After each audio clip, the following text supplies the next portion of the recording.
It hit me yesterday. I was filling in, doing a radio show on WMAL in Washington, D.C., filling in for Vince Colonnese over there.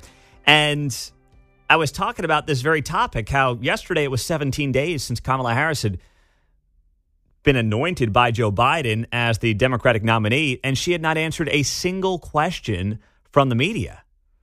And the media has such little respect for itself that they're like unbothered by this. They should be offended by the fact that, you know, this person is likely to be the Democratic nominee come the convention here in a couple of weeks and will be at the top of the ticket, and nobody will have ever voted for Kamala Harris for president until November 5. She didn't make it to the first primary, the Iowa caucuses back in 2020 when she ran, and obviously this year everybody's voted for Joe. So Kamala Harris is going to have a coin flip chance of being the most powerful person in the world without having ever received a single vote to hold that position until this general election. And the media, I mean, is become such a cuck for these people that they don't care. They have such little respect for themselves that they're not making a big deal about any of this. So what I suggested somebody do, and we're an audio medium, we're not a visual medium, so it doesn't really make sense for us. Maybe I should patent this first or do something with it first. But what I would suggest is that whether it's Fox or the Trump campaign or somebody, do a count up clock. You know how when there's, a big event coming up, the Super Bowl, a big debate, the Oscars, all the TV networks do the countdown clock. Countdown to the red carpet, countdown to kickoff, countdown to New Year's Eve. You know how it goes, right? They always have those little countdown clocks in the corner of their screens. Countdown to the next countdown. Yeah. Exactly right, John. Somebody needs to do a count up clock. Count up from that Sunday afternoon when Joe Biden put out a letter announcing he was not going to run for re-election, and Kamala Harris was basically handed the reins. A count-up clock from the minute that letter was put out by Biden to the current moment in time, and it's counting up from the time that Kamala Harris was anointed the head of, the Democratic Party, effectively, and has not answered a single question from anybody in media. Would the operator please reset the stadium clock?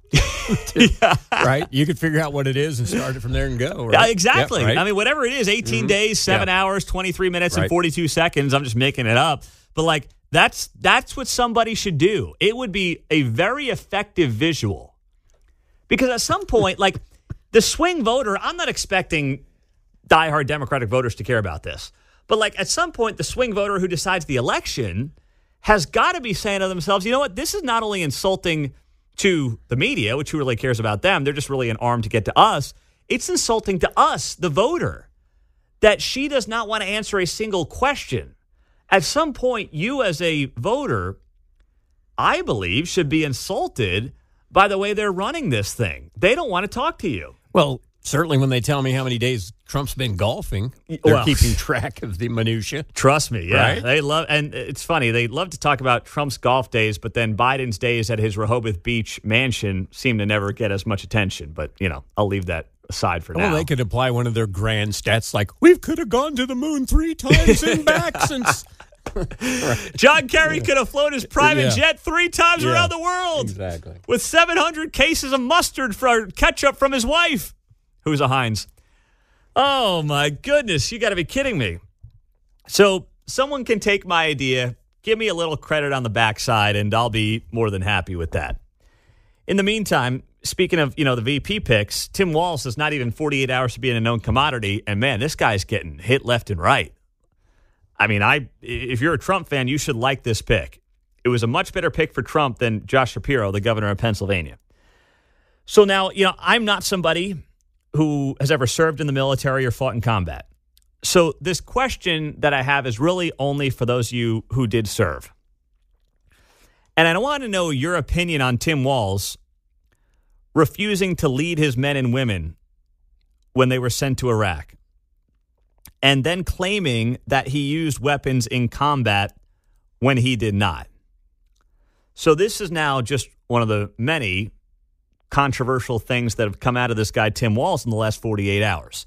Is it the thing that makes or breaks him? No. It's going to hopefully come down to policy, and I would very much like that debate to start sooner rather than later. But as is always the case with somebody new to the scene, you dig up all the dirt, you try to, make them look and lack their credibility. That's what always happens with this stuff.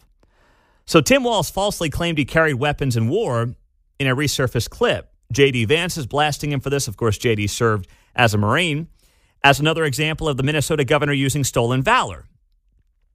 Kamala Harris's running mate made the remarks in a resurfaced 2018 clip shared by his gubernatorial campaign on social media. And many critics have been quick to point out that Tim Walz, who retired from the National Guard in 2005, never actually served in a combat zone. So this whole issue of stolen valor, if you are somebody who served this country, do you think this is actually going to move the needle? Now, we know that most people who served are likely Republican voters. Like, that's what the data suggests. But there still might be some people on the fence who are going to say, you know what? No, this is bothersome. This is something that could end up being not make or break for the entire campaign, but at least within the military community, within the law enforcement community, I could see something like this being a big deal. But I'm not here to be the one to tell you it's a big deal. It's really up to you. Since I didn't serve, I can't sit here and be outraged by it. I mean, the guy lied, but I'm not really offended by it because I didn't serve myself. But if you did, and now you know what you know about this guy, Tim Walz, is this one of those things that you think will matter? Or is it just, hey, it's the latest pot shot at the guy, and ultimately, it's not going to be the thing that makes a big difference. 913-4087-95.7 as we roll till the bottom of the hour. We also have to share with you the media reaction to Harrison Butker speaking yesterday for the first time since his commencement speech at Benedictine. He answered questions from the media here in St. Joe, and needless to say, the national media didn't care for it too much. I know. What a surprise. Talk about a bombshell. We'll get to it coming up on 95.7 FM and streaming all morning long on the KCMO Talk Radio app. Got plenty of veterans in this audience, 8:34 on a rainy, at least down here in Corporate Woods, Thursday morning. Donald Trump set to do a press conference today, 1 o'clock our time, so that'll be monitored from Mar-a-Lago this morning. Tim Walz, he's 2 days into being Kamala Harris's VP pick. And he's getting hit by many in the veteran community, being accused of using stolen valor. Most recently, it's because he falsely claimed he carried weapons in war. Well, it turns out that was not actually true. Of course, the other major allegation is that he bailed from the military when he was set to be deployed over to Iraq. So I'm hearing from many of you, just going to read some of your texts and then get to your phone calls. Pete, Operation Enduring Freedom 04 and 06 veteran here. Yes, it should be a big deal. He turned his back on the men and women under his command. He was in a leadership position and did not lead. He was a coward and he quit. Unfortunately, this happens more often than you would expect. Pete, I served in Iraq in 2006. Shameful. This guy's a fake man. He's the type of person that will lie and stab his soldiers right in the back. 913-4087-95.7 to join us on KCMO 95.7 FM, streaming on the KCMO Talk Radio app. Lee Summit. Craig, good morning. You're on KCMO. How you doing? I'm doing well, Craig. What's going on, my man? Just make a quick comment. I myself served in 3 branches of the military: the Navy, Navy Reserve, and the Air Force. Did 2 tours in Iraq in the Air Force in 2007 and 2010. And just wanted to make a comment to say that, you know, all of us in the military, us veterans, we all know somebody like this. Mm-hmm. Somebody that enjoyed the benefits and the camaraderie of the military. I mean, he probably had a decent career, but when it came for him to give back, to step up and do his actual job, what he was trained for, your texture said he walked away like a coward. Yeah. Craig, thank you for your service. Whether or not this is going to move, the needle or not, it's. We'll see, man. Craig, thank you very much, brother. I appreciate the phone. Yeah, the phone's a little spotty there, Craig. I don't mean to let you go too early, but it's kind of cutting in and out. But great points, and I do appreciate your service. Brian in Belton. Hey, Brian, you're on KCMO. Go ahead. Hey, Pete. Great to talk to you.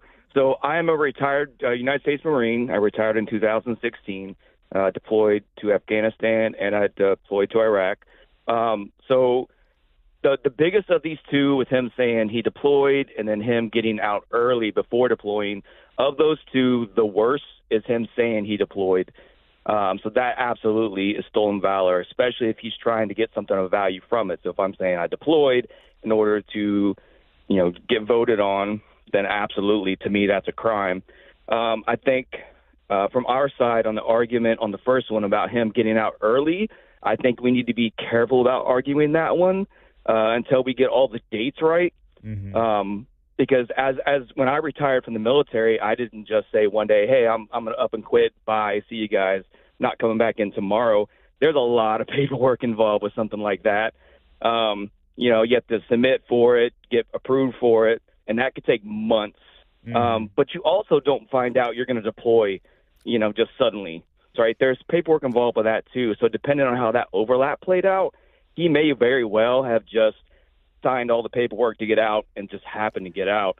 So I could see the other side using that as a gotcha moment. Well, oh yeah, we have everything lined up, and then everything else you say about the man is just. Let me ask you this, Brian, because this is, you want to talk about the other side. This is obviously popping on the text line right now, as you would imagine. Trump is a draft dodger, Brian. Trump is a draft dodger. So should that bother you? Does it bother you? Or is that different because he at least isn't lying about serving or what he did when he did serve? It doesn't bother me as much. I mean, at least you knew going into it. Like not service is not for everybody.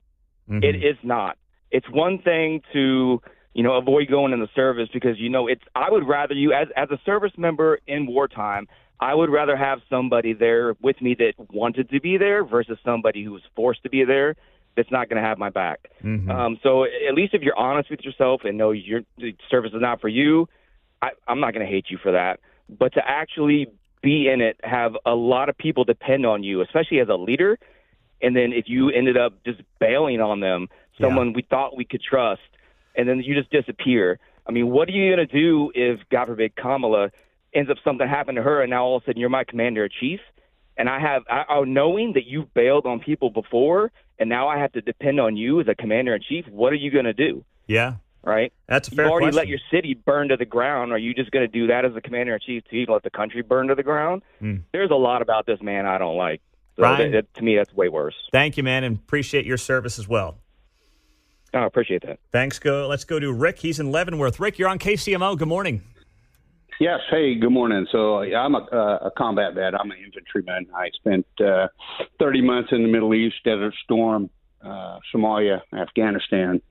And I'll just say, it's disarming it's not right that he says the things he says if, in fact, they're true, and they probably are. But I'll just say it's kind of a footnote that goes to Walz's character. I think in a debate it could be brought up and have him account for it maybe. But I don't really think in the end that Democratic voters are going to care about that. There are some Republican voters like myself that will, but we're not going to vote for a Harris ticket anyway. So I just think it's unfortunate. It happens a lot. I mean, you see people in the stolen valor column all the time wanting to embellish themselves. But I think he should be accounted for this if there's a debate. But again, I don't think it matters in the overall.